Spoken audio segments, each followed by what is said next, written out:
What is good? I am back with another reaction video. Eric Weinstein went on Joe Rogan's podcast and got into an argument with Joe about Tim Dillon. As you know, the clip is on my channel.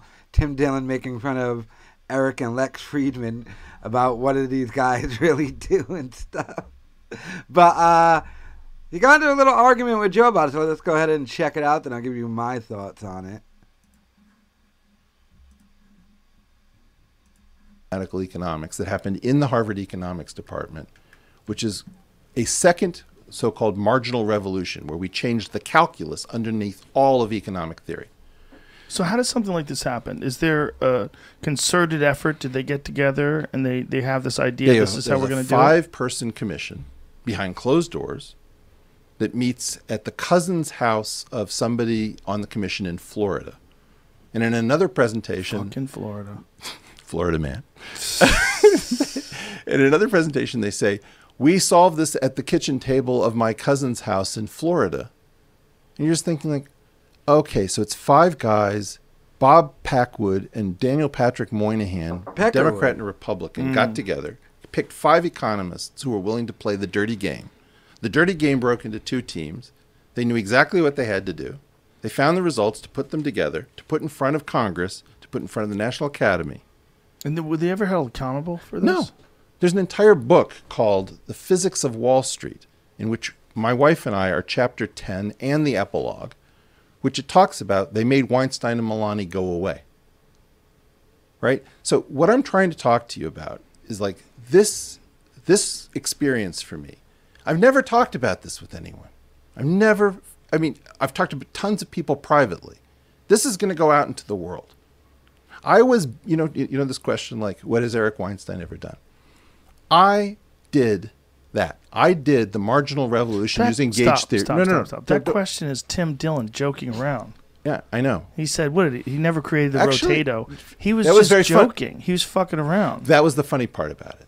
He was joking. But he's saying that because he knows you're brilliant. Do you understand? The only reason why he can say that, if you were a loser, he couldn't say that. You don't need to make me feel good about myself. I know, but you brought it up again. No, I'm saying something completely different. Okay. Okay. I actually have been scared of this question. What question?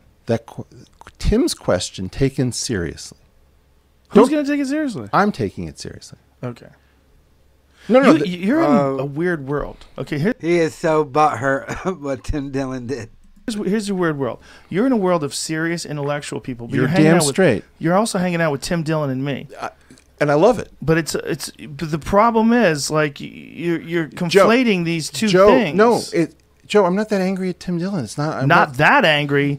Do you hear that? You heard the word. You heard the word that? That's a problem. Well, you're not that angry at Carlos Mencia. I'm not angry at him at all. I know, and I'm not angry at Tim Dillon at all. I'm sad for Tim Dillon. Anyway. Shouldn't be sad for Tim. Wait. He's one of the most important comedians of our time. Okay. How dare you? How dare I? It gave me a moment to reflect. And I realized something, which is I don't want to talk about this shit publicly. I don't want to say Dale Jorgensen is the guy who buried one of the most important innovations in economic theory. But yeah, you just did. I just did. And that's what I've just done. That's what I realized by reviewing your history and revealing you're 7 years away from the store. I don't want to be associated with Dale Jorgensen. I don't care about him. I want to be associated with gauge theoretic economics. I see what you're saying. And what I realized is I don't want to be associated with the shit that happened over something called the Seiberg-Witten equations. What I just handed you, one of the reasons I've held it back is that it very clearly gives an alternate definition, alternate motivation and derivation of the equations that revolutionized gauge theory, which is what I was thinking about in around 1987, 1988. And I've lived afraid of my own story because it's such an ugly story. The story of a guy who was not allowed to attend his own thesis defense. To any academician, you hear it like, what do you mean you weren't allowed to? You present your thesis. No. I was not allowed in the room of my own thesis defense. So this is why Harvard wanted you to move out of state. Harvard and I got into a thing. Because of that? Because of a conflict. So he goes on babbling. Apparently he released this paper because Tim Dillon made fun of him, but I just found that to be funny. He's just openly arguing with Joe Rogan because he couldn't take the joke. Because maybe he thinks there's a little bit too much truth in the joke. That's what I'm thinking. But let me know your thoughts in the comments.